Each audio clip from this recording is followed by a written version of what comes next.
Hello, welcome to Ask Miss Myrz, where we answer your most burning questions and solve your most nagging problems. I won't always know the answer, but I'll know someone who will. Just until over a year ago, many of those who did the 9 to 5 daily grind dreamed of one day working from home as freelancers, choosing only work they liked and having control over their own time. Fast forward to today's pandemic climate and a shaky economy, millions of people around the world have turned into work from home freelancers out of necessity and survival and not by choice. Helping us navigating Helping us navigate the freelancing waters today is a 12-year veteran freelancer who was working while traveling all over the world even before the word digital nomad was a thing. Please welcome lifestyle journalist, commercial model, podcast host, travel blogger, and mental health advocate, Kate Alvarez. Hi, Wait, Kate. podcast host? Aren't you? Working on it, but Hello. Oh, YouTuber. Okay. yeah, there might be a bit. We were supposed to just have coffee, right? We were just supposed to have, Right. and now we're doing this. I know the beauty of today, right? I, So, how are you? How's work? uh, it's hard when you're in the pandemic, when you're working at home, when you want to have breaks from home. So I Right, right. think we're all kind of struggling a bit with that part. But And how's today's freelance situation? Is there work? Are it's hard freelancers? now because of the Sorry? it's harder now because of the pandemic. Like a lot of the answers I'll be giving you today is based on life before pandemic because right now it's harder.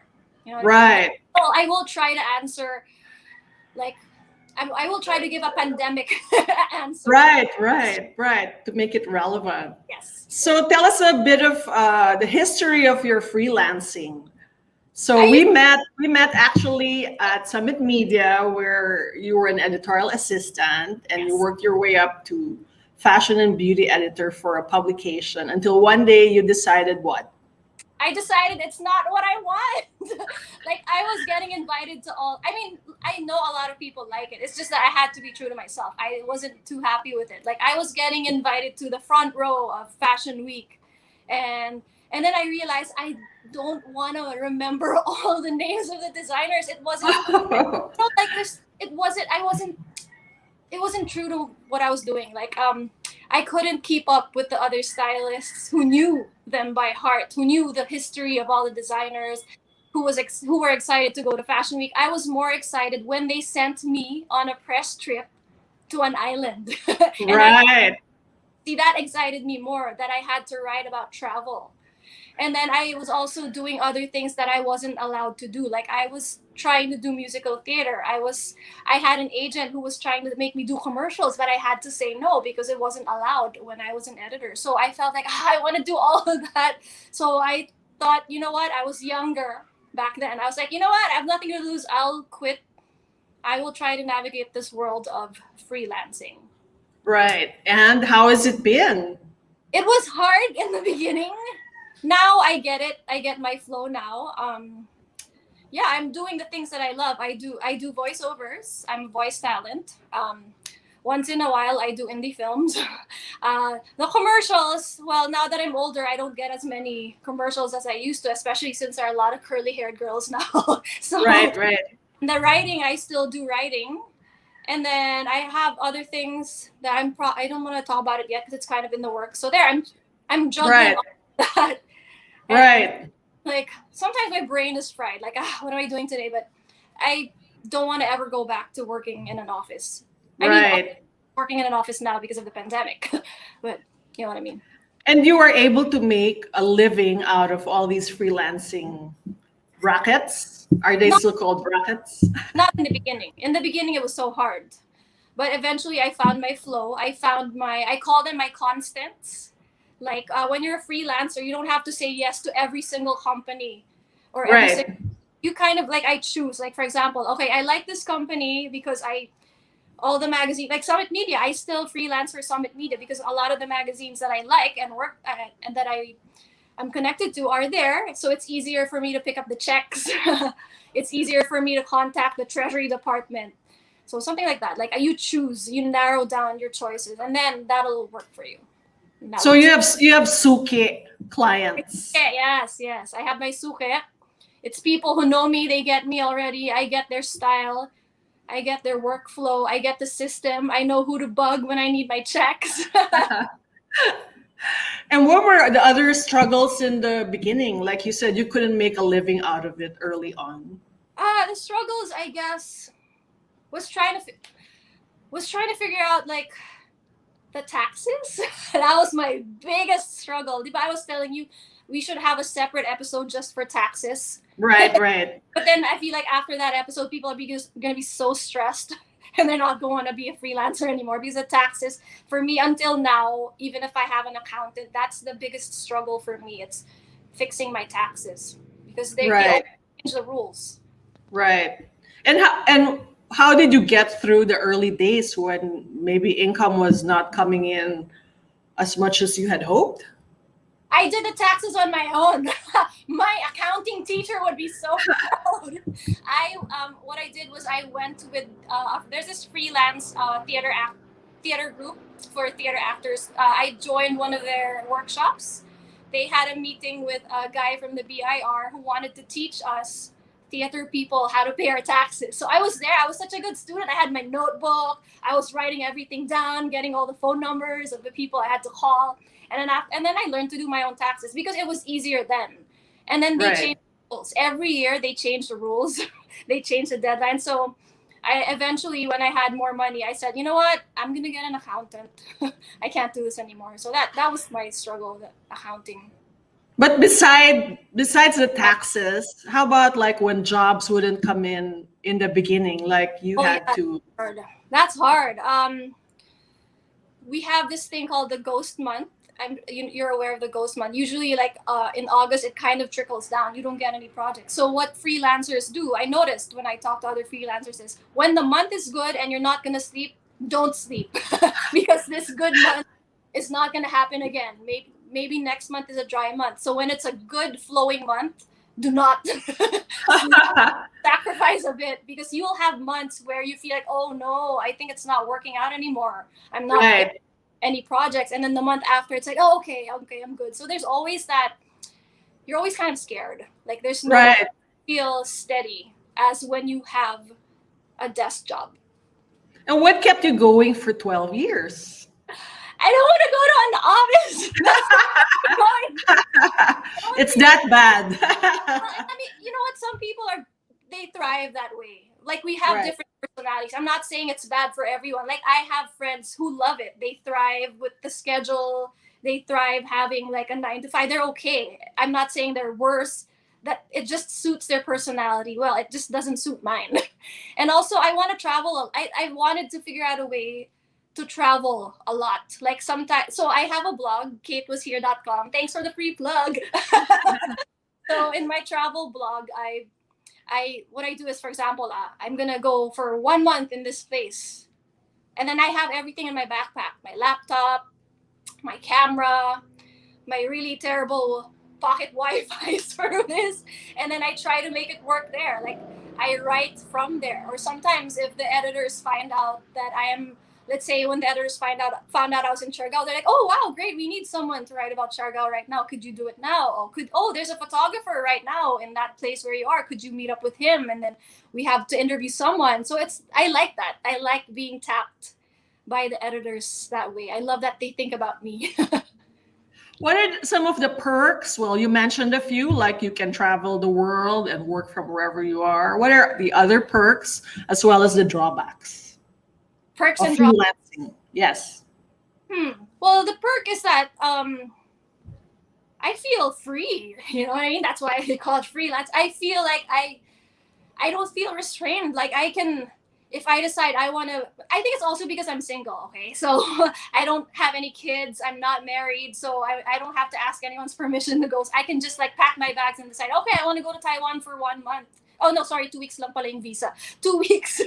So I can do that. Like I can just get up and leave. That's the biggest thrill for me. And it also blends in with my blog. I can blog about it. Then what else? It's the drawback. The drawback.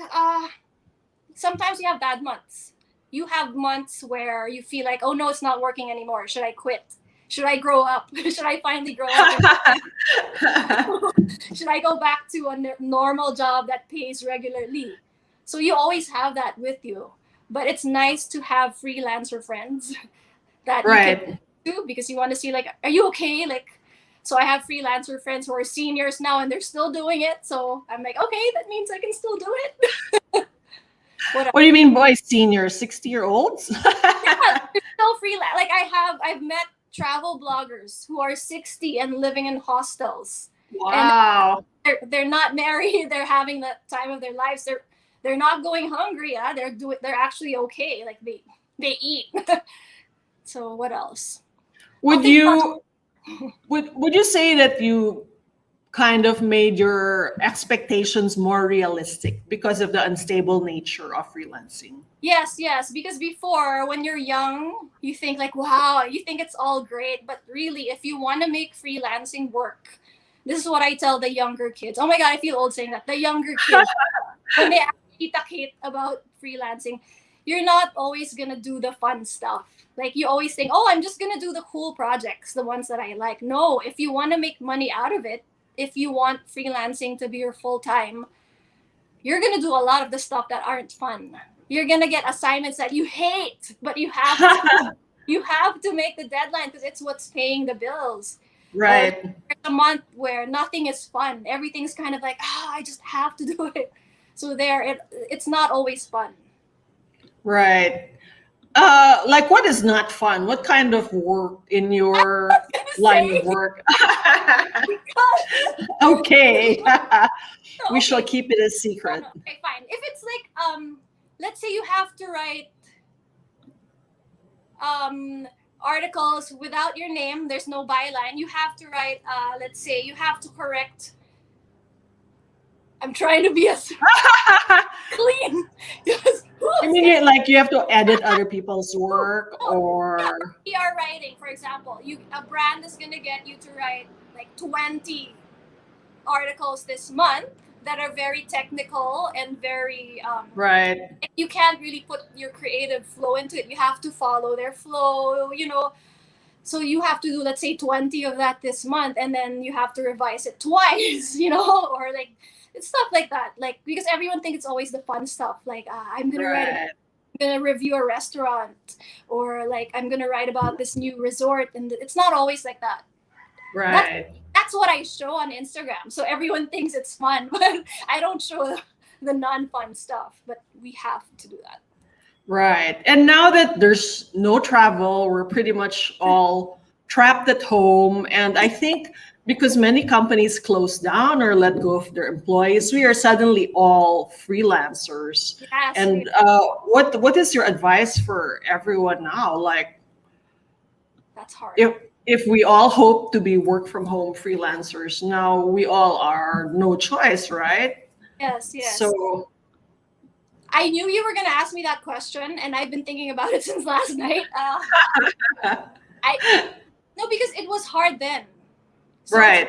Now, like some of the magazines, like the travel magazines I write for, they just dropped me. I mean, in a nice way. They dropped me. Right. They just told me, sorry, nobody's traveling. We're not producing anything. So, and then they had even half of their employees. So who am I to complain, right? I guess now it's more about. You had? Sorry, go ahead.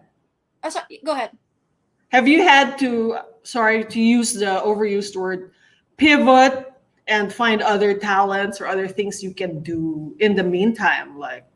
Well, I kind of, but now that I noticed that now, last year was so uncertain, right? 2020 was so uncertain, but now it's a little more certain. So like I noticed some of the magazines are calling me again, though not as much as before. So we're kind of getting there. So back to your question, like how do we navigate? I think right now, if you're jobless or you have little rackets, the best thing for you to do right now is build your portfolio, fix your web, fix your social media, curate your Instagram to show off the great things that you've been doing in the last few years, because that is what will help the companies see if they want to get you. So it's time to shine. Like you kind of have Right. to look pretty, put on your makeup for lack of uh, for lack of term, yeah. Make yourself look good online as your portfolio for now. This, how essential is it? Like, I'm sure there's still people who are resistant. Like, they'll say I'm not an influencer.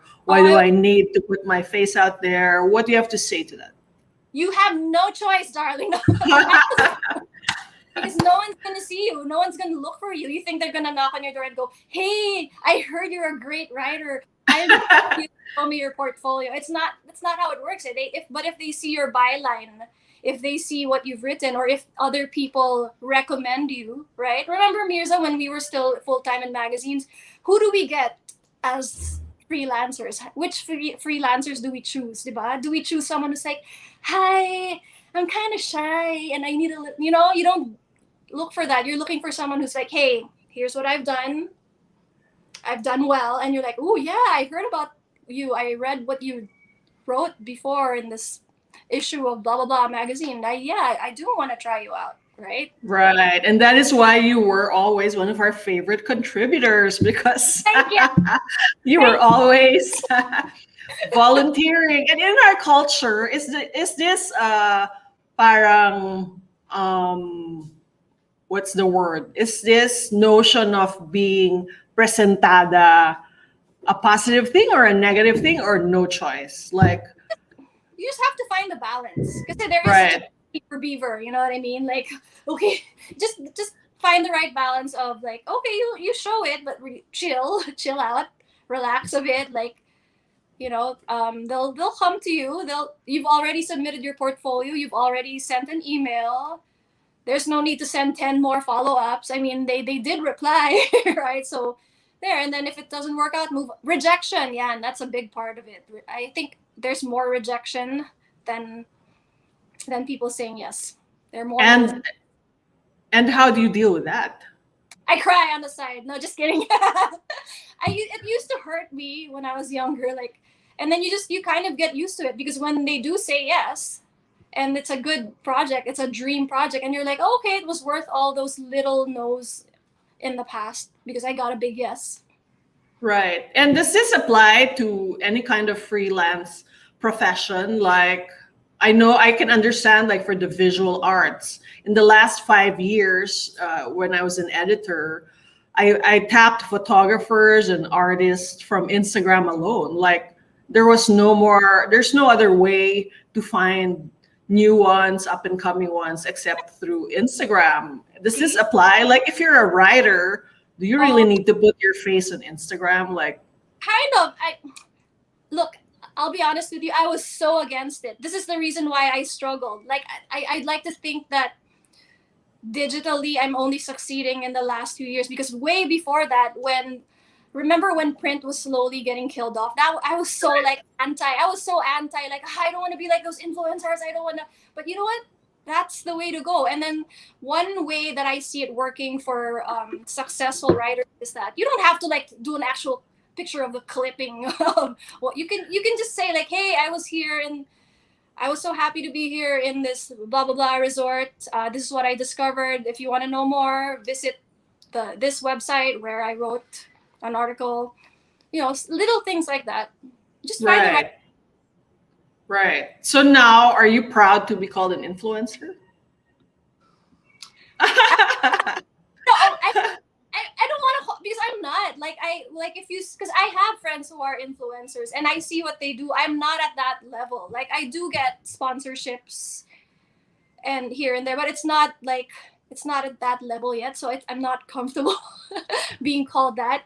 Although I don't hate the word as much as I used to, because I see the hard work that influencers put into it. It looks so glamorous on your iPad and your iPhone, but it's actually hard work. And yes, it's definitely hard work, and there's a system and a strategy to it, and so many things go into it, that there are courses being taught about it. Yeah. And people teach you how to be one, and so it's like a whole industry just the same. So For your tip number 2, Oh, yeah. you said network wisely for jobs and industry contacts. What do you mean by wisely? Well, because there's so much information out there. Like, have you tried joining those Facebook groups of creative people? Like, sometimes I go through it and there's so much information, so many people looking for stuff, and then half of them are not very like they're not gonna do you well. Like, you have to filter for the right ones. Or like if you join what do you call these places? The it's like Get Craft, and what is the other, Upwork. It's formerly Odesk. Like, I've heard, my feelings about it is 50-50. Like, I have friends who have succeeded in Get Craft and Upwork, but when I tried it myself, I didn't like the experience because they were trying to cheapen.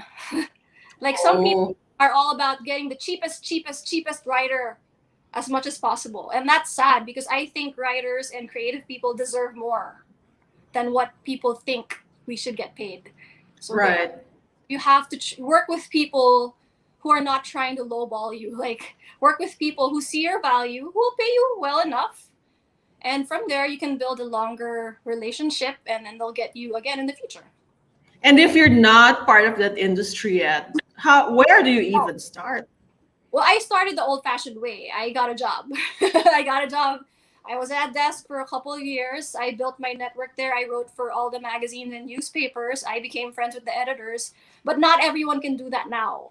So I guess, like, for photographers, I've seen people apprentice. Like, you can apprentice. Photographers are always looking for an apprentice, and they'll teach you the ropes. They'll introduce you to the right people. You can intern, or right now you can join online workshops. You can join Facebook forums, but be very, very careful because some of them are really toxic. So there, that's it. What else? You also said that you should befriend other freelancers. Why is that? Wouldn't they be competition? No, I mean, some of them are, but it's nice to have them as friends because when you're friends with freelancers who are always up to date with the rules, because like I told you, the tax rules are always changing, or sometimes the companies are always shifting their dynamics. So it's nice to be in the know. Like, for example, oh, this magazine closed already, but don't worry, they're secretly opening something and there could be something for you. You know what I mean? So it's nice to have friends who will bring you up. Right. What else can industry friends do for you? You know how, like, when you had an office and there's a water cooler and you all kind of like gossip? That's how it is with other freelancers. You're kind of gossiping with each other, like, oh, this is the new trend. Like, oh, remember before everyone was doing this and then now they don't want that anymore. So you kind of know what's up. Like with Instagram, like the dynamics and the algorithm of Instagram was so different before. And now, like, I keep adjusting every few months or so. It's always changing. And then I have friends who know what's up. They're like, oh yeah, they changed the algorithm because blah, blah, blah, blah, blah. I'm like, really? How'd you know that? So teach me, senpai. So you can't really exist in a vacuum because you'll need to know what's going on. Yes, because it's always changing. The rules are always changing. Like Eh, TikTok now, not a TikToker, but I'm saying TikTok used to be what Instagram was, where everything was very chronological, like it's in order, like, because Instagram ruined that. Now it's all algorithm. But I heard TikTok is no longer gonna be clean.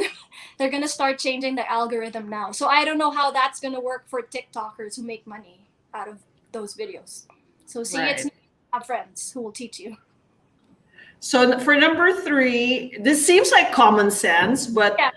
what is very important about this? Well, yeah. So before, diba, when you were in an office, everything was you could use everything from the office: the Xerox, the copy machine, the printer, their internet, their coffee machine. Now, now you have to pay for everything yourself. Where are you gonna stay? Are you gonna stay in your mom's house for a while? Are you gonna live off your parents? Are you gonna stay with a roommate? Are you going to do a co-working space, diba? Or are you gonna be like in the coffee shop using the free Wi-Fi? I was guilty of that, so no shame. So little things like that. Do I have to buy a new camera? Do I have to update my laptop? Buy a ring light? You know, it depends on what you're doing. Right? Whether you're a photographer or even like with commercials, because I do commercial modeling. I do my own VTRs now. We don't do audition things in person anymore. So I had to set up my own little studio in the house with my white Sorry, do you hear the helicopter? Yeah, that was. Yes, I do. That's my ride. No, just kidding. So sorry about that. Like I had to do my own white background with a ring light and a professional camera. Then I have to edit the videos before I send it to the agency. So it's little things like that. You have to invest in little equipment. Right. So this will entail like cash outflow in the beginning, right? Before you even have work. Yeah, or you can borrow. I mean, like me, I stayed in my parents' house. I used their Wi-Fi. Yeah, we're Filipinos. Filipinos, we kind of like stay with our family forever. Not really, but you know. Right. So what else? Yeah, invest in your gear because you And will how? Sorry, go ahead. Oh no, yeah, What? you can. And there's always like for photographers, some people they borrow secondhand stuff or they buy it from a friend and they know it's slightly used, like lens, you know. So you don't always have to buy the most expensive one. You can borrow, or someone could hand it down to you. That's why we need freelancer friends. Right. So you can look for the pre-loved equipment. And also, I think to get advice about the tech, because you can't avoid dealing with tech. Like the fact that we are here on StreamYard, it took me a lot of effort to even learn this thing. Oh And really? I was like, wow, Myrz uses StreamYard. if not for friends who encouraged and helped and pushed, Yeah. then there would be no show. And so, Yeah, same here. Like, I have a StreamYard with my friends for my online show. Like, I'm not in charge of the StreamYard. It's my other friend who's doing it. And right, then right. you know, I'm doing the editorials, the copywriting. So there. So number 4, this is super important. Tell us why.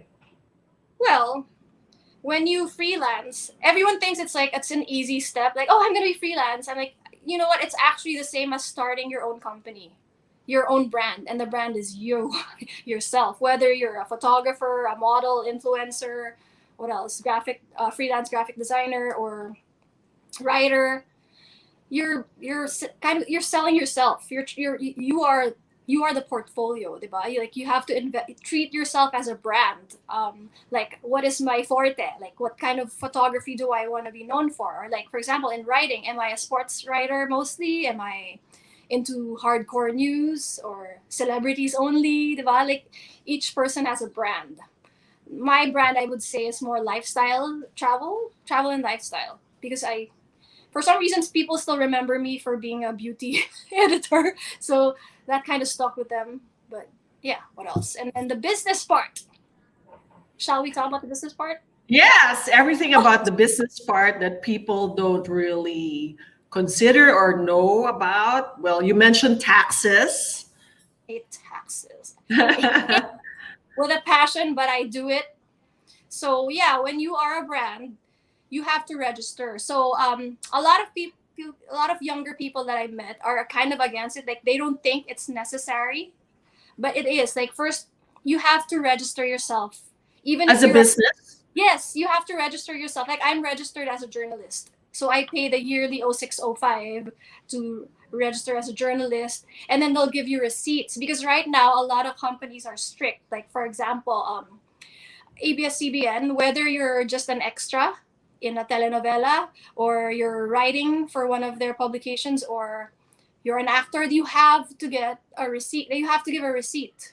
They're not going to pay you without your receipt because they file taxes. So what if you don't have a receipt? Sayang. Like what if they already tapped you, right? Like they like you, they want to get you as photographer, writer, or artista, and then you don't have a receipt. Paano na, right? Sayang, right? So it's better to get them out of the way early. So Where do you register? in the BIR. Okay. Right. Like I said, I did everything on my own in the beginning because I was such a cheapskate. I wasn't earning enough. And then they started changing the rules. Like before, you could file your taxes once a year. There was a time, once a year lang. It was so nice. And then the year after that, they're like, okay, starting from now, monthly. And I'm like, oh. So I got an accountant for that. Oh, okay. How useful or essential is getting an accountant, and what can your accountant do for you? they can make sure you're not in trouble because it's hard. There's always like they'll teach you the rules. There are apps though. Like I have freelancer friends who use Taxumo. It's an online app that does your taxes for you. But because I have mixed income, like I do mixed things, I'm not just one thing. I prefer getting an accountant. Because before, when I thought I could do it myself, I made so many mistakes and I had to pay for so many penalties. So I'm like, you know what? Let's just get an accountant to make sure everything is smooth. Right. Hello. And what about you said you're in charge of your own SSS, PhilHealth, Pag-ibig, HMO, life insurance. Can you tell us about that? That's like I said, your company used to do that for you. So unless you're ready to do all that for yourself, maybe stay in the company na lang because like all those things I hated doing them, but I have to do them. You have to get your own SSS. You could pay someone, but if you're starting out, like a lot of people who are starting out, they don't want to pay for that, so they will fall in line. Plain. The plane. So you have to you get your own pag-ibig. No pun intended. Your SSS. And then if you need health insurance, remember your company used to pay for your health insurance. You have to get your own. I mean, if you want, it's better if you Right. because the account for the BIR, they're not. That's a different job. Not all accountants for taxes will do the SSS. I have a separate accountant to do that for me. Wow. Wow. Oh my gosh. But there are times where if I can do it myself, I'll do it myself. Like Pag-ibig, you can pay once a year. PhilHealth, you can pay once a year. SSS, you have to pay every quarter or every month. And how do you know about all of these? Are all these requirements in one place or do you have to Google each separately? You learn when you start to pay penalty. There's nowhere to check it out. Like if you Google, so many bloggers will give you different answers, and then when you go to the website, most of them are not working or the info is obsolete. Or sometimes you think you're correct, like what happened to me before. I filed for everything, and then when I got to the BIR, they're like, "Ay, sorry, hindi na po ganito ngayon." And I'm like, di ba deadline na ngayon? Opo, kaya pagawa niyo na agad. Ayun na may accountant doon, nag-extra po. Baka Oh my gosh. And I was like, I frantically, I paid. That's how it is. I think you need to write a manual. Even if I write a manual, it's going to change again next year because they're always changing. They're always okay. Yeah. Oh dear. Yeah. Wow. What about a business plan? I mean, so many people go into freelancing and then I guess you can ride the wave and see where it takes you. But if you don't have like a definite plan or goals or targets, do you suggest having a business plan? And do you have one? I didn't have a business plan. I just kind of figured it out as I went along. Sorry, 1 second.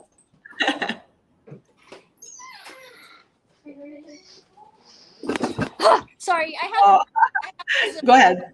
And they work from home with me. So I just figured it out as I went along. Everything. There was no plan. Like I said, I just kind of jumped into freelancing. So right.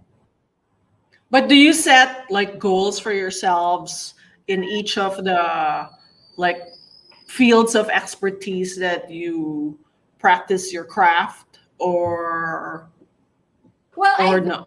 Instead of goals, I cut down. Like as I cut down, like there are stuff that I used to pursue, and then I'm like, because I thought, you know how when you're younger you think you're superwoman, you can do everything, or you feel like I'm gonna be everything. I started cutting down the stuff I did. Such as, can you I used to do theater, like musical theater. And then I was trying to, like, I was doing it for fun, and then slowly I was getting paid to do some plays, and then it was taking a lot of my time. I couldn't balance it anymore with all the things that I did. So I mean, I can still do it for fun now, but it's no longer like a professional thing I want to consider. And then what else? The commercials, I used to do it a lot, but now that there are so many curly haired talents, it's like I'm no longer as Like I don't go to as many auditions and VTRs, stuff like that. Like you're like now I'm trying to focus more on the writing and what else? And speaking in engagements like this, you sort of change your direction. Yeah. Okay, good. So it's ever evolving, your Yes. goals and plans, Yes. which is, I think, the beauty of it also, because if we're so used to, I'm sure our conditioning has always been, pretty rigid, like by age X, I will do X. And I'm Oh no, sure. I was, and then none of them ever happened. I was always like, oh, this age it's like this, and I'm like, none of them ever happened. All Right.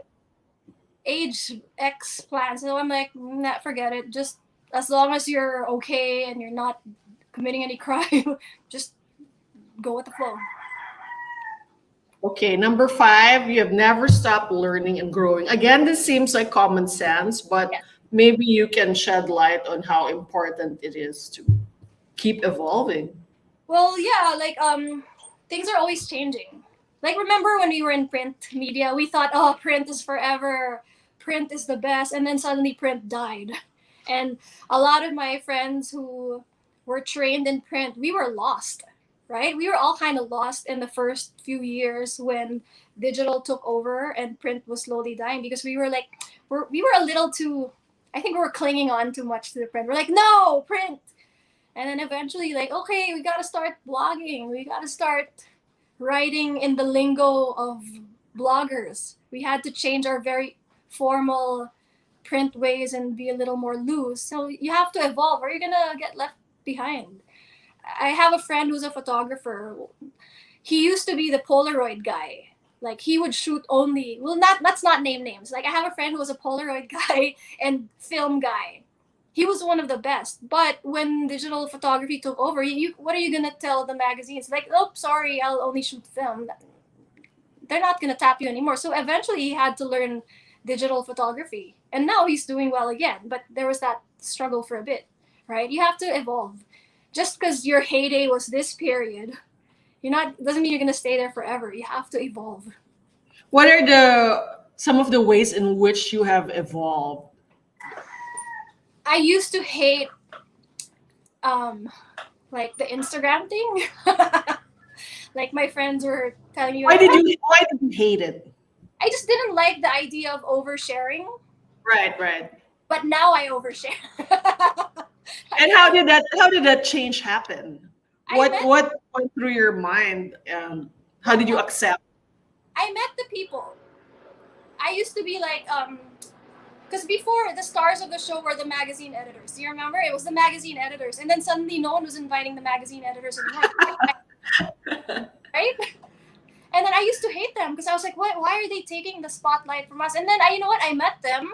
I'm friends with a lot of them, and I see the hard work they do. I see that it's not as easy as people think. It's not all about selfies. And then, oh, okay, so it's still work. You just That's just another name for editor, I guess. Now, no, sorry, maybe it's not a very good example, but it's like it's another way of doing journalism, right? Digital journalism. So just as long as you have your principles and like I still have the principles you taught me in print. Like what? Um, like how to differentiate, like how to know which one is a proper advertorial. You know what I mean? Like, Oh, okay. or have to tell people that this was paid. This is a sponsorship, right? So things like that. Right. And how do you, if you've crossed over, let's say, to like the realities of the digital world, how are you at the moment trying to learn and grow? Like, are you taking up courses? Are you learning new things that will help you? Yeah, I did take a course. I took a travel writing course a few years back. And then it was run by these travel influencers from Europe and New York. It's called Matador Network. Right, right. And then after that they told me, we like how you write. Can you start writing for us? So I'm like, wow, that's great. Because I was so intimidated. I thought like, I'm an old fart. Like I need to update. But okay to update. You can take short courses or just subscribe to people who you think are inspiring and want you to be. Right. There are people, I'm sure, that whether younger than you or older than you, there are people that I subscribe to because I like how they work. I like the stuff they produce, the outcome. So I'm like, okay, I'm gonna check them out and see how they work. So there. Right. Right. And what are the things that you still want to learn or are eyeing? Are there Yeah, I'm trying to be a better video editor. okay. That's what I'm trying to be. Like I have cousins who are actual graphic designers and video editors who are teaching me, and it's hard. It's harder. It's hard because I'm not used to it. I'm used to iMovie. I'm trying to move to Adobe Premiere. So they're a little. That's what I'm trying to work on now, and I've started investing in better vlogging gear. Wow.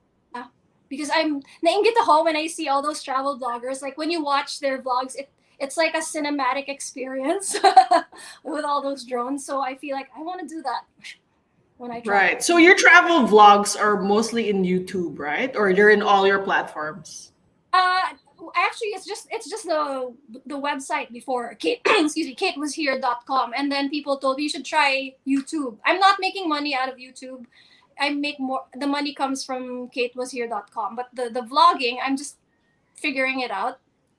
Right. It's a difficult scene to navigate. YouTube. But this is something you'd like to get better at and Yeah. like really push forward, even while travel is kind of I know. dormant.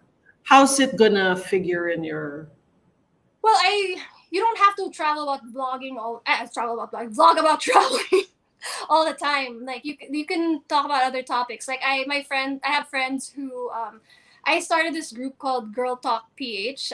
yes. We're three girls. We're all commercial models slash a lot of things like slash writer slash business owner. Slashers. You're We're all the slashers. slash. Yeah, we're slashy girls. It sounds weird. We're slashy girls. We have an online talk show that's like about women's topics, like for example, finding relationships in quarantine, which is later after this show. I'm moving on to Right. so that's starting to work well for us. We started getting sponsors and interest in that, so we'll see how that goes. Cool. So, any other advice for all the people who are probably terrified because it seems so unstable and scary? So why do you want to be a freelancer in the first place, right? What is it about the lifestyle that you want, or which part of your talents do you want to showcase? Your photography, your illustration, like do you really love it enough to go through all the hardships and all of the bad stuff we don't talk about on social media? And then if your answer is still a yes, then yeah, go for it. Are there other Not easy. are there other hardships that people might not know about besides those that you mentioned? Oh gosh, what are the How about the mental and emotional toll it can take? Yeah, because you have months, because you're always questioning yourself, right? Because we were raised to believe that success comes with stability and like a certain amount that comes in your wallet, in your bank account every month. It's not like that with freelancing. You have good months, you have bad months. So that's always going to play with your mind. You're always going to think, "Oh no, maybe I'm not successful. Maybe I should stop." Right? Maybe it's time to quit and go back to a normal job. You always have that in your mind. But when you speak to other passionate individuals who are continuously honing their craft, then you will see, wait, there is a way. It's just a different way. Our path is a little bit more wiggly than straight. And so, how have you redefined success after 12 years? Oh God, it changes every year. Like it changes. I guess it changes whatever step you're in your life. It's more than money, because I had jobs where the money was greater than my freelance life, and then I quit after a month or a few months because I wasn't happy. At the end of the day, it's the one that makes you wake up and get out of bed. There, what gets you out of bed? Wow, that's a great way to encapsulate it, right? So what gets you out of bed is no longer $10,000 like the supermodels. You're gonna give $10,000. I'm gonna think about it, of course. Are there rich freelancers? Yes, there are. There are. That's why. That's how you know it. There's a way, right? That's why I. That's why I said earlier. You hang out with those that are making it work, because you're gonna help each other, and they're gonna help you. You can just. I mean, you. There's a way that they can help you without you being too like. How do I say this? Like, you know what I mean? Like too clingy. Like, they'll help you. They'll teach you, or you can just watch how they. You can see what they promote on social media. Like, how did they get this project? But sometimes a lot of people now overshare, which is great actually. They, instead of just showing you the project, they're gonna tell you how they got the project, right? So look at that and see how you can apply it in your life. And have you analyzed how these rich freelancers became rich? Some Like, of them, is it, sorry, nothing, just kidding. Say it again. sorry, No, I was sorry. joking.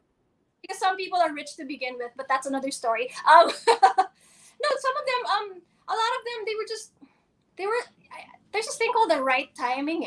You know what I mean? Sometimes there's this one project that you do that just explodes in social media. This one photo shoot that you did, or an article that really made the rounds. Diba? There's always that one thing. So sometimes it's a mix of everything: hard work, luck, talent. It's a mix of a lot of things. And I hope it works out for you, whoever is watching.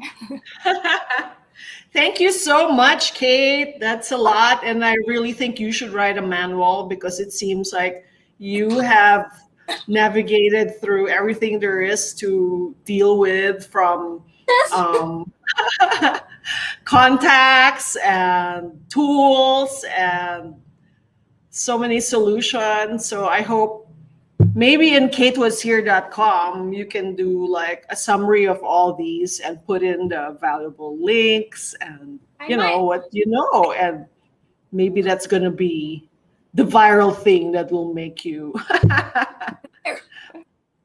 freelancer queen. Ooh. My dogs are telling me it's not. Right. So watch out for Kate today. You want to invite them to Oh, your right. show at 5:30? Oh my gosh, Where yes. can they find it? No, it's at, what time is it? It's at 6. You can go to facebook.com/phgirltalk, where we, the 3 girls I was talking about, we're all doing the same thing in life. So we have this bi-monthly talk show. And later on, we're talking about how to navigate relationships, like how to make connections in the time of coronavirus, in quarantine. There you And go. did this arise out of like your own needs? Kind of, and it's also, we usually ask the girls, the viewers, to suggest topics, and it's something that came out. So And your resource person is somebody whom we also used to work with, yeah, Eileen Santos. So gonna be with us. She's our relationship guru, our love expert. So she will be joining us later. She was with you in the previous episode, right? I saw that. yes. Thank you so much again, Kate. Thanks, Myrza. All Bye, guys. right. Bye. Thanks, everyone. This has been Ask Miss Myrz, and I'll see you very soon. Bye.